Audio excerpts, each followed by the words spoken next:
Bonsoir tout le monde et bienvenue à tous. Si vous aimez les creepypastas, l'horreur, le suspense, vous êtes donc sur la bonne chaîne. Ici, frissons et tensions sont mis à l'honneur pour votre plus grand malheur. N'oubliez pas, si à la fin de la vidéo vous avez aimé mon récit, laissez-moi un petit pouce, un commentaire ou pensez à vous abonner si ce n'est déjà fait. Cette semaine est un peu particulière. Le gentil El Tessoni m'a offert une bande audio. Si vous savez, celle du gardien de nuit, non? Vous ne connaissez pas? Alors je vous invite à trouver sa chaîne en description de cette vidéo. Et peut-être en message épinglé si j'y arrive. À mon avis, cette bande audio était une petite blague de sa part, parce qu'on ne peut pas dire qu'elle était vraiment facile. Je ne vous en dis pas plus, vous allez voir ça de suite. Allez, c'est parti.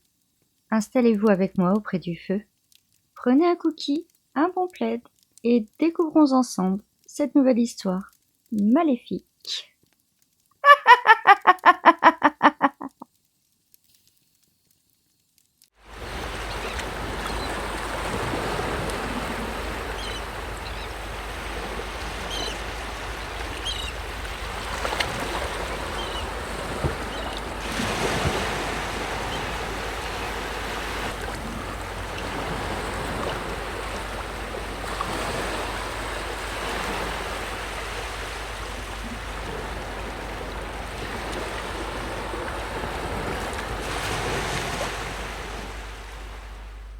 Tiens, un Walkman?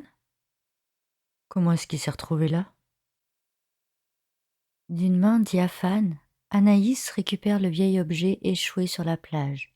Les embruns de la mer remplissent l'air et ses longs cheveux blancs volent au vent.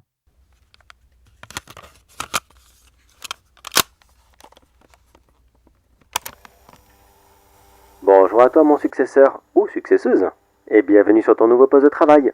Cette plage privée dont je préfère taire le nom. Oui, disons qu'il y a eu quelques magouilles ici et là pour que la plage puisse rester privée à l'hôtel, pour que l'hôtel puisse bien se développer, pour qu'il puisse ne pas y avoir de concurrence, ou pas trop du moins. Enfin, tu connais le système. Dans le tourisme, c'est lui qui a le plus gros portefeuille et celui qui peut se payer les meilleurs soins qui fonctionne toujours le mieux. Mais malheureusement, ce style de vie amène bien souvent à des plus grosses conséquences. Des grosses conséquences qui se répercutent ici et là, dans certains lieux, et par conséquent, sur cette plage. Alors prépare-toi bien car je ne sais pas combien de temps tu vas rester ici, mais ça sera très, très mouvementé. Après je dis ça, mais si ça se trouve, tu n'es qu'un saisonnier. Peut-être que dans 2 semaines tu es parti, et que ce lieu, tu n'en auras plus rien à faire. Bien vu, Sherlock. J'ai signé pour 3 nuits. Ne t'inquiète pas, je te comprends. Moi personnellement, je suis intérimaire. Tu vois, c'est pareil. Intérimaire, saisonnier, y a pas vraiment de différence. Mais bon, je m'égare. Est-ce que tu crois au paranormal? Tu sais, aux fantômes, aux spectres, aux monstres et autres créatures bizarres? Eh bien, j'espère que la réponse est oui, car ce soir, tu vas être servi. Car ces jours-ci, tu vas en voir quelques-uns qui sont un peu spéciales. Moi, personnellement, je ne pensais même pas que ça existait. Pour te dire. Qu'est-ce qu'il raconte? C'est un bizutage, c'est ça? Anaïs lança un regard sur l'immense étendue de sable tout autour d'elle. Le jour venait à peine de se baisser, et pourtant, elle ressentit un grand froid lui prendre la gorge. C'est pas drôle. Si je retrouve l'abruti qui a enregistré ça, je lui fais sa fête. Elle hésita à réenclencher la cassette. Un bref instant, il lui sembla qu'elle était observée, sans réellement savoir d'où cela venait. Bon, de toute façon, je suis toute seule ici. Autant continuer, ça m'occupera. Et si tu te poses la question, c'est qui ce débile et pourquoi est-ce qu'il me parle de choses paranormales? Parce que peut-être que tu n'y crois pas. Peut-être que pour toi, je ne suis qu'un illuminé parmi plein d'autres. Et je ne t'en tiens pas rigueur. C'est vrai que dit comme ça, c'est un petit peu bizarre à comprendre, et très peu finissent par l'accepter. Mais quand tu auras fini ta première nuit ici, crois-moi que tu verras le monde d'une façon complètement différente. Alors déjà pour commencer, je m'appelle Michel Vola. Voilà, ça ne sert peut-être à rien, mais je te dis ça comme ça, au moins on est un peu plus copains, on se connaît un peu mieux. Tu peux peut-être me faire confiance. Alors voilà comment on va faire toi et moi. Je t'ai laissé une petite liste de règles que tu dois suivre pour être sûr que la nuit se passe à peu près correctement. Mais tu verras qu'il y a tout de même beaucoup de boulot. Il y aura le Walkman, que tu écoutes actuellement, et une liste papier. Je l'ai rangée dans un tiroir de ton bureau. Anaïs redressa la tête. Mon bureau?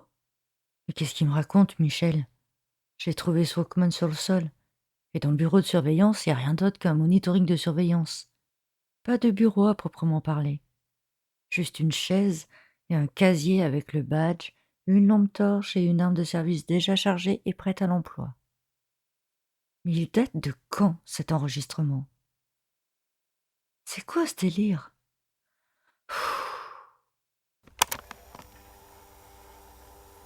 On va la lire ensemble, et après tu pourras partir pour ta nuit. Ou alors tu peux partir pour ta nuit et écouter au fur et à mesure. Mais ça, je te le déconseille, car pas mal de pièges seront un peu spéciales, et crois-moi qu'il vaut mieux être averti. Oui, j'en ai chié pour la faire. Oh oui alors, car moi, je ne savais absolument pas ce qui allait se passer ici. J'ai tout découvert, j'ai tout noté, et c'était vraiment pas cool. Mais ça, je le fais à chaque fois, et c'est bon, j'ai l'habitude. C'est jamais facile, attention. C'est juste que, avec le temps, on prend un peu plus l'habitude. Ah et oui, j'y pense. Une petite précision sur cette liste. Elle ne comprend absolument pas tout ce qui est activité normale du gardien de nuit. Ça veut dire surveiller que personne ne rentre sur la plage, les intrus, que personne ne vienne jeter de mégots, quoi que ce soit d'autre. Ça, tu le connais par cœur, c'est ton vrai travail, tu sais le faire. Alors en lui-même, ce travail est relativement cool. C'est juste une plage, c'est rien de bien méchant. Tu as ton poste de sécurité non loin de là, tu dois juste faire quelques rondes de temps en temps et c'est tout. Il n'y a pas d'endroit pour badger, non, tu dois juste, à la limite, faire un petit coucou à une caméra pour dire « C'est bon, je suis passé par là, je valide ma nuit ». Anaïs continuait de marcher le long de la plage et s'arrêta sur ces derniers mots. Ouais, la bande-son est plus vieille que je ne le pensais. Le gérant de l'hôtel m'a bien précisé qu'il fallait badger avant de prendre mon service. Ça fait au moins 10 ans qu'ils ont mis ça en place. Elle retourna le Walkman dans ses mains. La dernière fois qu'elle en avait eu un, c'était lorsqu'elle avait 6 ans. Elle ne s'en séparait jamais, et alors qu'elle se demandait où avait bien pu passer cet objet, la cassette se remit en marche, toute seule. Tu commences ton service à 22h, mais c'est à partir d'1h du matin que ça va commencer à se corser. Alors tu es prêt? Règle numéro 1. Aux heures que tu travailleras toi, il n'y aura personne d'autre sur la plage.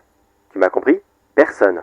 Alors si tu vois quelqu'un qui titube, c'est un intrus qui est peut-être légèrement alcoolisé, à toi de le faire partir.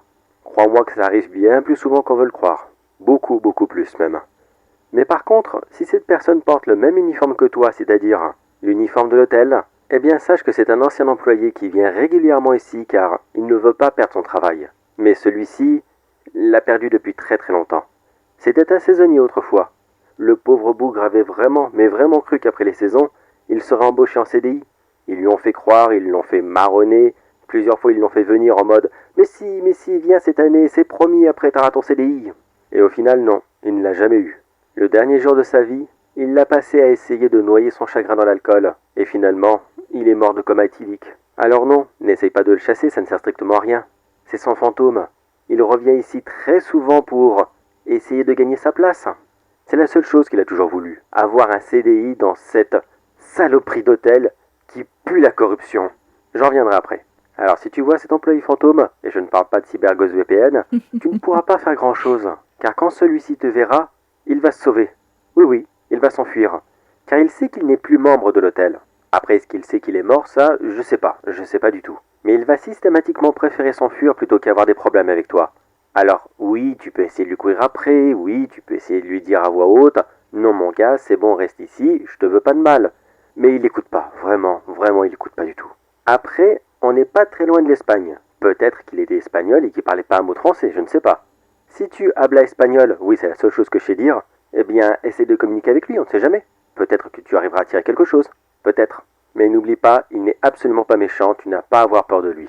Il ne fera que nettoyer le sable, frotter quelques chaises longues, ramasser quelques serviettes ici et là qui ont pu être oubliées. Tu vois, il n'est pas méchant. Mais par contre, le prochain, lui, il sera peut-être un peu plus comique que méchant.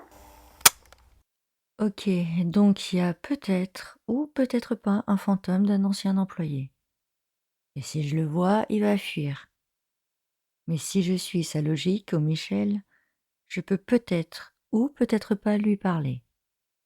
On est sur du flou artistique là. Moins précis que ça, tu meurs.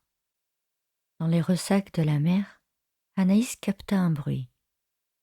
Elle brandit sa lampe torche dans la direction des chaises longues délaissées pour la nuit.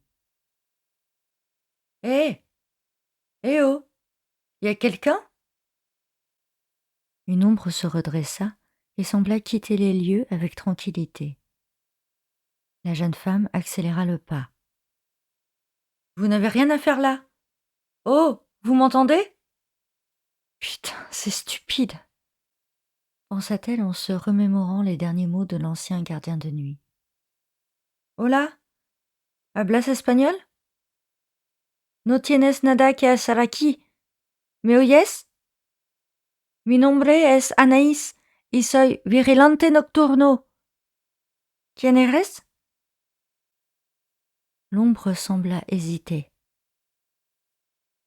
C'est dingue, ça a l'air de fonctionner. Ce serait vraiment un putain de spectre. Elle fit quelques pas en direction de l'homme qu'elle n'arrivait pas à voir, mais ce dernier sembla s'évaporer.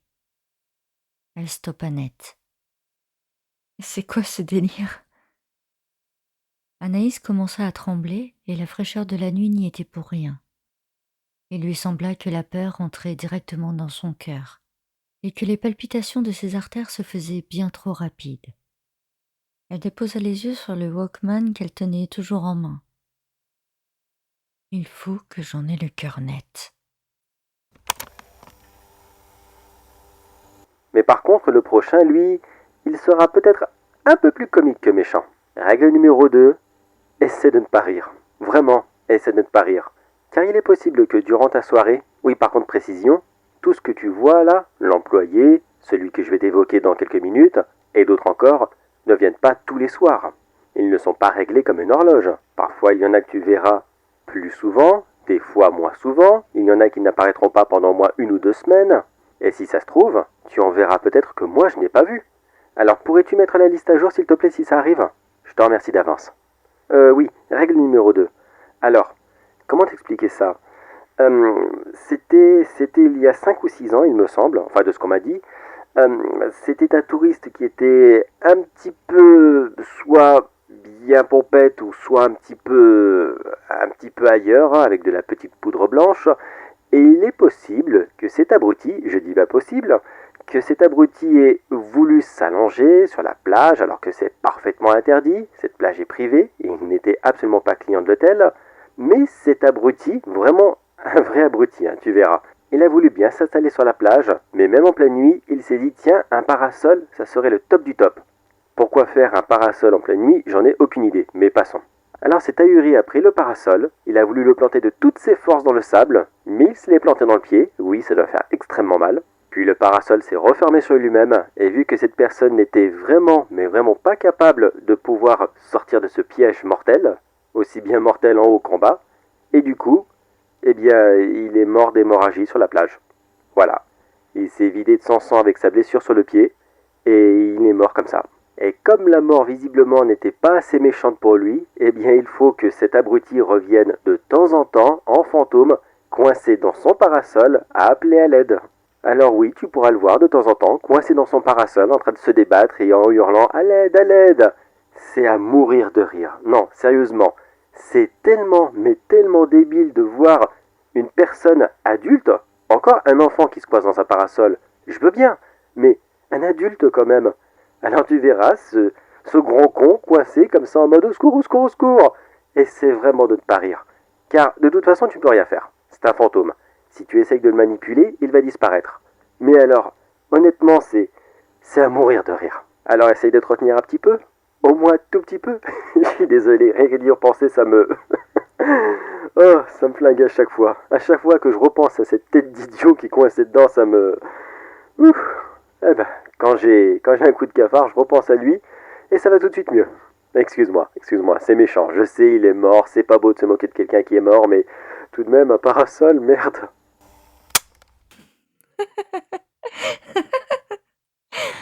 Alors là, celui-là, je serais prête à bosser gratis juste pour le voir. Elle chercha du regard, mais ne vit rien. La mer semblait s'être calmée, et la lune se reflétait à présent dans les flots apaisés. Elle fit une mine déçue et continua sa ronde. Elle est immense, cette plage. Je n'en verrai jamais le bout, c'est pas possible. Et sans y prêter attention, elle appuya sur le bouton lecture du Walkman. Ben allez, stop, c'est bon. Je reste sérieux, car on a encore quelques règles à faire, et cette fois-ci, ça risque d'être un peu plus difficile.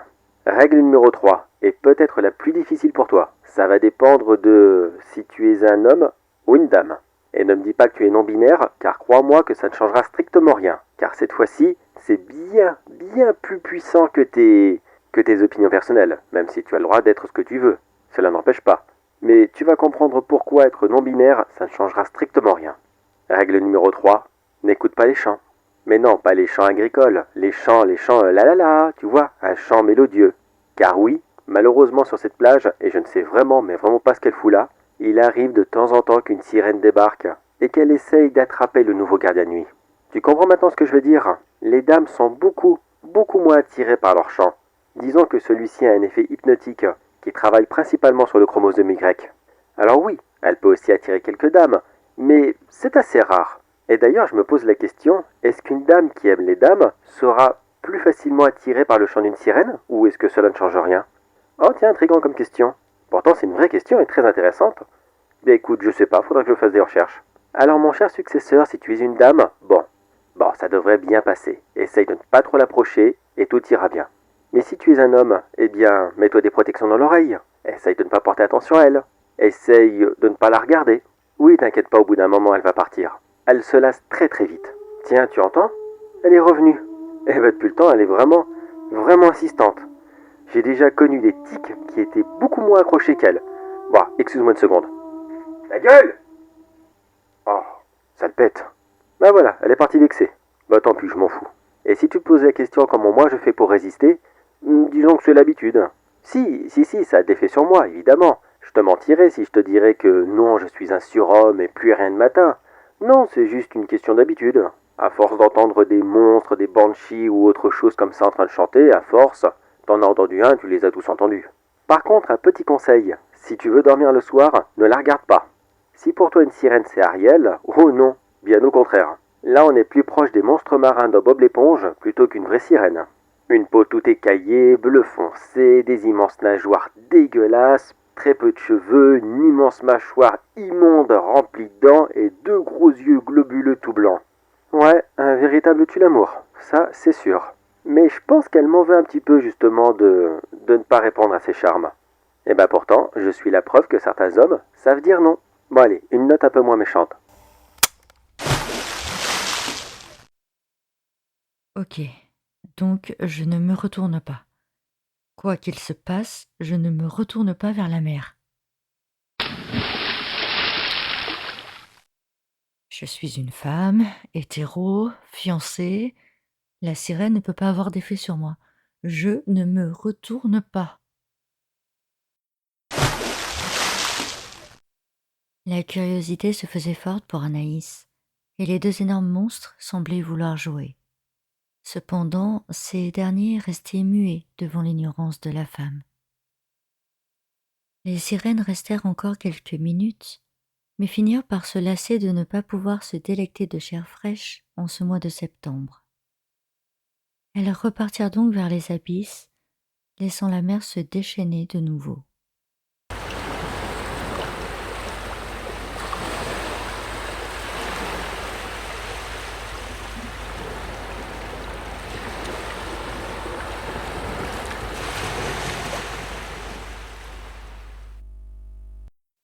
Anaïs se laissa tenter un coup d'œil vers l'eau qui avait repris un aspect plus sauvage. Même pour tout l'or du monde, pas question que je découvre à quoi ressemble une sirène. Je vais rester sur l'image de Disney, ça vaut mieux. J'aurais pu tourner folle sinon. Bon, il parle le Michel, mais j'ai l'impression que la cassette ne va jamais s'arrêter. C'est dingue. Il y en a encore beaucoup des traquenards comme ça.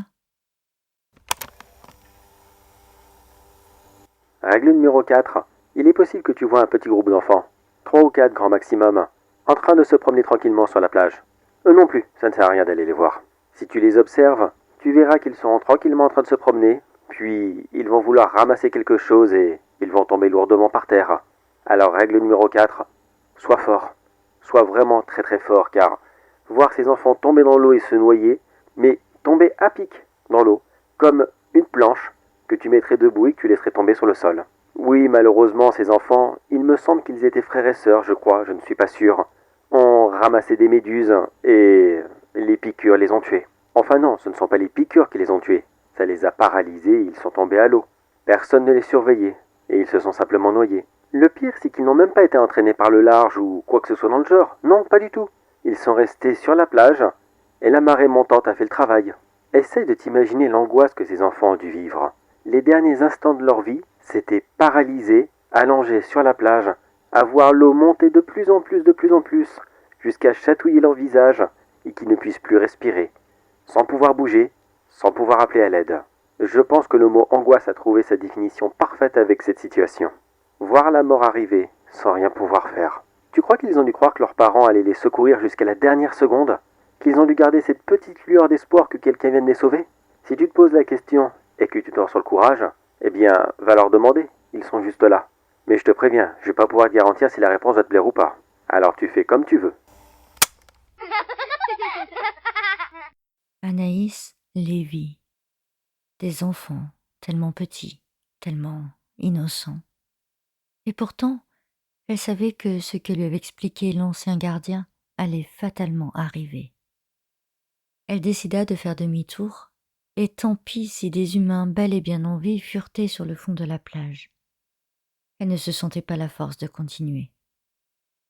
Des enfants, bordel, ils étaient où leurs parents? Elle accéléra le pas, courant presque, espérant rentrer au plus vite à l'abri. Mais une chose l'intrigua. Il y a moins d'un quart d'heure, elle était passée là, et pourtant, elle n'avait pas remarqué les monticules de sable qui se dressaient à présent devant elle, comme si des bêtes, des taupes ou autre chose s'amusaient à creuser des galeries pour remonter à la surface. Elle resta là et alluma une fois de plus le lecteur de cassette. Bon allez mon successeur, dernière règle et promis, je te fous la paix. Alors règle numéro 5, va d'abord commencer par aller dans le placard à balai. Tu y trouveras une pelle. Elle te sera très utile, crois-moi. Deuxième étape, retourne sur la plage et attends entre 3h et 3h30 du matin. Si tu n'as rien vu, tant mieux pour toi. Ils ont été sages et tu as eu de la chance. Va simplement ranger la pelle et fin de service.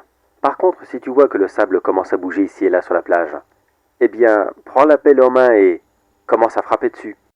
Anaïs prit son arme de service et tira. Qu'est-ce que c'est? Eh bien, tu te souviens quand je t'ai dit que l'hôtel appartenait à des mafieux? Eh bien, il est possible que quelques personnes qui les dérangeaient ici et là ont pu avoir quelques malheureux accidents. Bah oui, ça arrive à tout le monde. Mais malheureusement, quand les gens ont eu des accidents un peu trop spéciaux et que les indices qui sont dessus seraient un peu trop suspects, il faut bien les cacher quelque part. Et quoi de mieux qu'une belle plage bien privée que personne n'ira jamais fouiller et qui de plus est toujours squattée par des touristes. Franchement, c'est la cachette idéale, tu ne crois pas? Alors oui, au moment même où tu entends ce message, tu marches sur des cadavres. Et il arrive parfois que certains d'entre eux aimeraient bien sortir. Alors pourquoi sont-ils devenus zombies? Ça, je ne sais vraiment mais vraiment pas. Tout ce que je sais, c'est qu'ils sont très susceptibles. Alors si tu en vois un qui dépasse la tête, eh bien tu joues au jeu des tape-taupes tout simplement. Ne t'inquiète pas, un seul coup sera largement suffisant. Et quand on parle du loup, on y voit la queue. Tiens, voilà. Décidément, ils veulent pas me foutre la paix ceux-là. Après, s'ils sont ressortis un peu trop du sol, bah tu recreuses le trou, tu les remets dedans, tu rebouches et puis voilà, ni vu ni connu. Et si t'es en train de te dire, non mais c'est scandaleux, c'est horrible, il y a des cadavres sur le sol, faut appeler la police. Non, non, non, appelle personne, d'accord? Je sais que ça peut paraître vraiment bête ce que je vais te dire, mais crois-moi, n'appelle personne. Tout le monde est au courant de ce qu'il se passe ici. Tout le monde. Alors, si tu essayes de prévenir je ne sais qui, tu vas te mettre plein d'emmerdements sur la gueule et ça ne sert strictement à rien. Tu ne vas jamais rien changer ici. Alors, rentre dans le rang Fais comme si tu n'avais rien vu, et puis tout se passera bien. Et puis de toute façon, qu'est-ce que tu es? Gardien nuit ou détective? Faut choisir. Alors suis mon conseil, et tout ira bien. Ah et oui, j'y pense. Ne préviens pas les propriétaires de ce qu'il se passe sur la plage. Ils n'en savent rien du tout, et eux aussi pensent que tu n'en sais rien. Donc ne va pas leur parler des corps, de la sirène ou quoi que ce soit d'autre, car ils vont te prendre pour un fou, premièrement. Et puis, s'ils te prennent au sérieux, eh bien c'est toi qui vas rejoindre les corps. Alors motus et bouche cousue. Et voilà mon successeur ou successeuse. Ma liste est finie, tu peux retourner à la partie normale de tes activités. Je sais que travailler ici est très difficile. Ce n'est vraiment, mais vraiment pas donné à la première personne. Il faut beaucoup, beaucoup de caractère mental pour ne pas succomber à la peur de cet endroit hanté. Et aussi, il ne faut pas avoir, on va dire, trop d'ego, trop de principes, trop de valeurs. Car si tu essayes d'en avoir, de faire le grand chevalier servant, eh bien, tu finiras 6 pieds sous terre. Alors très franchement, je te déconseille le CDI, mais si tu es juste intérimaire, saisonnier ou en CDD, eh bien finis ton contrat et puis ne reviens plus. Par contre, c'est vrai, c'est très très bien payé. Voilà, il faut positiver. Alors que vas-tu faire? Est-ce que tu auras le courage de rester ici et d'affronter tout ça? Ou alors tu vas partir dès que tu auras l'occasion? C'est comme tu veux. Du moment que tu respectes ton contrat, il n'y aura pas de problème. Ils ne sont pas emmerdants pour ça, vraiment, vraiment pas. Alors n'oublie pas, mon successeur. Oui, ici c'est très dangereux. Oui, il y a quelques autres soucis, plus que paranormal, qui risqueraient de te mettre en danger tous les jours. Mais n'oublie pas une petite chose. Si tu décides de rester ici, plus jamais de toute ta vie, tu ne t'ennuieras à ton travail.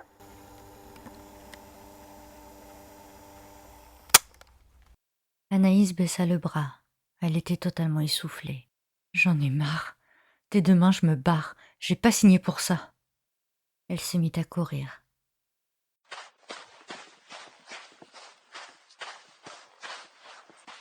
Aïe! La jeune femme s'effondra. Elle venait d'entrer en contact avec une méduse qu'elle n'avait pas vue dans la précipitation. Ah, putain! Elle sentit le poison remonter le long de son corps, ses muscles se figer et une terreur sans nom lui paralysa l'esprit.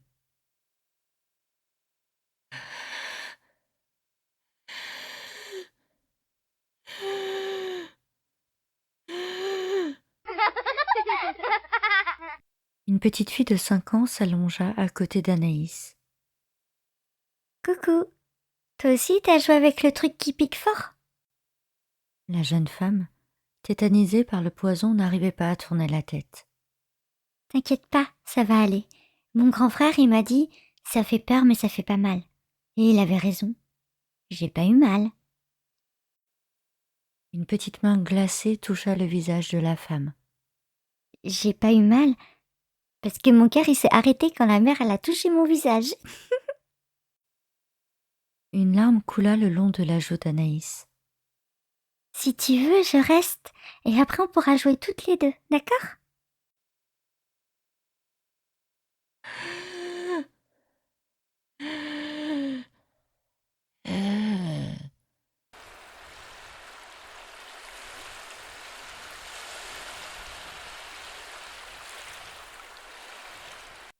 L'enfant était penché sur le corps froid de la gardienne de nuit. T'as vu? Je te l'avais dit, ça fait pas mal en vrai. Oui, tu avais raison. Anaïs observe son corps. L'eau était à présent tout autour de son nez, mais son cœur avait cessé de battre depuis de longues minutes. La petite fille tendit la main vers sa nouvelle amie. Tu viens? On va jouer? Elle observa le Walkman à côté du corps inerte. Et laisse ça ici, on te retrouvera pas toi, mais ça faut le laisser. Faut toujours le laisser. C'est important pour le prochain qui viendra surveiller la plage. C'est le monsieur qui l'a laissé là qui l'a dit. Anaïs regarda le Walkman remonter comme par magie vers le sable encore sec. Des petits crabes avaient déjà pris place autour de son corps, mais l'objet, lui, paraissait miraculeusement intact. Allez, viens, on va jouer. La jeune femme contempla une dernière fois son corps, à présent immergé. J'arrive, ma puce. Puis d'un simple pas, elle disparut avec l'enfant alors que les premiers rayons du soleil se levaient à l'horizon.